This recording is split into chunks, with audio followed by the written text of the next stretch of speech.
크리스찬의 쉿 콰이어트 타임.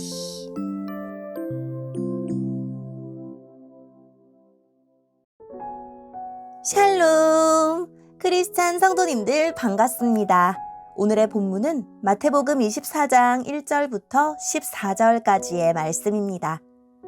본문의 제목은 세상 마지막 때의 징조입니다. 본문을 읽기 전에 어떤 내용인지 요약본을 먼저 읽어드릴게요. 예수님은 성전의 심판을 선포하십니다. 하지만 그 이전에 나타날 사회 혼란과 자연재해, 제자들의 핍박을 소개하면서 인내를 권고하십니다. 오늘의 본문 1절입니다. 예수님께서 성전을 떠나 걸어가실 때 제자들이 와서 성전 건물을 가리켜 보였습니다. 예수님께서 말씀하셨습니다. 너희가 이 모든 것을 보고 있지 않느냐? 내가 너희에게 진정으로 말한다. 여기에 있는 돌 하나도 돌 위에 남지 않고 다 무너질 것이다. 예수님께서 올리브 산 위에 앉아 계실 때 제자들이 조용히 와서 말했습니다. 이런 일들이 언제 일어날지 말해 주십시오. 선생님께서 다시 오시는 때와 세상의 마지막 때에 어떤 징조가 있겠습니까? 예수님께서 대답하셨습니다. 아무도 너희를 속이지 못하게 조심하여라. 많은 사람들이 내 이름으로 와서 내가 바로 그리스도라라고 말할 것이다. 그리고 많은 사람들을 속일 것이다. 또한 너희는 전쟁에 대한 소식과 소문을 들을 것이다. 그러나 두려워하지 마라. 이런 일들은 반드시 일어나야 한다. 그러나 아직 마지막 때는 아니다. 민족이 다른 민족과 싸우기 위해 일어나고 나라가 다른 나라와 싸우기 위해 일어날 것이다. 여러 곳에서 기근과 지진이 있을 것이다. 이런 일들은 해산의 고통이 시작되는 것에 불과하다. 그때 사람들이 너희를 박해하고 심지어 죽이기까지 할 것이다. 나 때문에 너희가 모든 민족에게 미움을 받을 것이다. 그때에 많은 사람들이 넘어질 것이며 서로를 넘겨주고 미워할 것이다. 그리고 많은 거짓 예언자들이 일어나 많은 사람들을 속일 것이다. 또한 불법이 더욱 많아져서 많은 사람들의 사랑이 식을 것이다. 그러나 끝까지 견디는 사람은 구원을 얻을 것이다. 이 하늘나라의 복음이 온 세상에 전파될 것이며 모든 나라에 증거될 것이다. 그때서야 세상의 끝이 올 것이다. 아멘.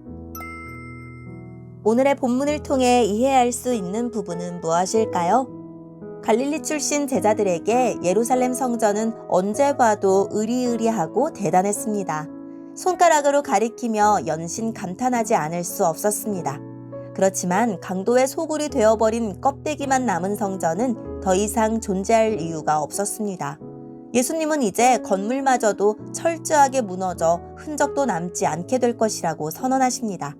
성전이 무너지는 것은 유대인에게 있어서 세상의 끝을 의미했습니다. 그래서 제자들은 언제 성전이 무너질 것인지, 마지막 때에 어떤 일이 일어날 것인지 궁금해합니다. 예수님은 그때가 오면 전쟁과 자연재해가 일어날 것이고 자기가 그리스도라고 주장하는 거짓 예언자들이 여기저기에 나타날 것이라고 하십니다. 세상은 제자들을 더욱 심하게 괴롭히고 심지어 죽이기까지 할 것입니다.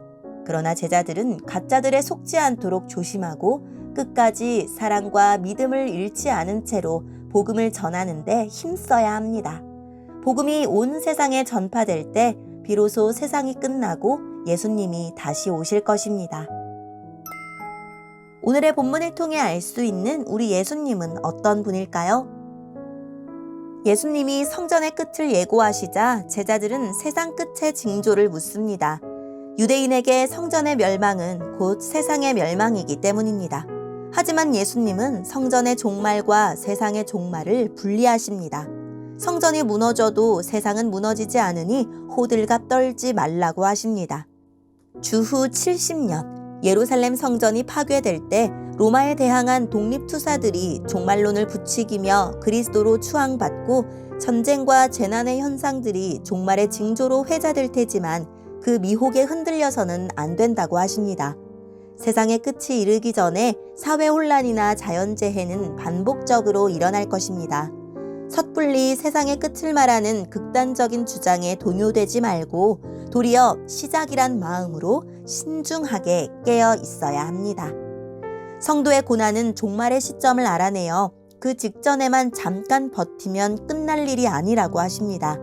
기약 없이 감내해야 할 수모임으로 성도는 지칠 것이고 그래서 서로 배신하고 미워할 것이며 거짓과 불법에 빠지기도 할 것입니다. 자기 신앙도 건사하기 힘겨워서 많은 사람을 향한 사랑의 열매를 맺는데 자주 실패할 것입니다. 그래서 주님은 오늘도 우리에게 잘해라, 승리해라, 성공해라 하기보다 견뎌라 하고 더 자주 말씀하십니다. 온 세상 모든 민족에게 복음이 증거되면 끝이 올 것입니다. 그때를 하나님 아버지만 아실 것이니 수없이 등장하는 종말에 관한 주장에 동요되지 말고 동요하지 말고 일상 속에서 복음 증거 사명에 충성하라 하십니다. 오늘의 본문을 통해 우리에게 주시는 교훈은 무엇일까요?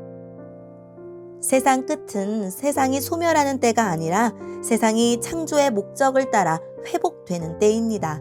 그러므로 일상을 소홀히 하면서 세상 끝을 기다리는 치우친 종말 신앙을 경계해야 합니다. 내일 종말이 오더라도 오늘 주어진 일상을 최선으로 살아가는 것이 그리스도인의 삶의 태도입니다. 예수님의 오심이 천국을 잉태하는 순간이라면 재림은 해산의 때입니다. 해산이 가까울수록 진통이 심해지듯이 끝이 가까울수록 그리스도인의 삶은 더 고단하고 힘겨울 것입니다. 지금 우리가 이 땅에서 그리스도인으로 산다는 것은 갖은 비난과 고난을 감수하는 일입니다. 그러나 진통이 심하다고 해서 해산의 수고를 멈출 수는 없습니다. 더 많은 인내와 더 단단한 믿음으로 진통의 시간을 견뎌냅시다.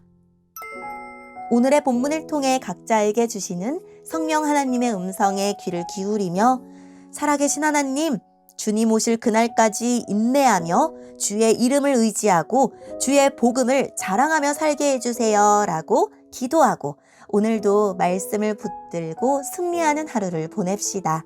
여기까지 크리스찬의 쉿, quiet time 이었습니다.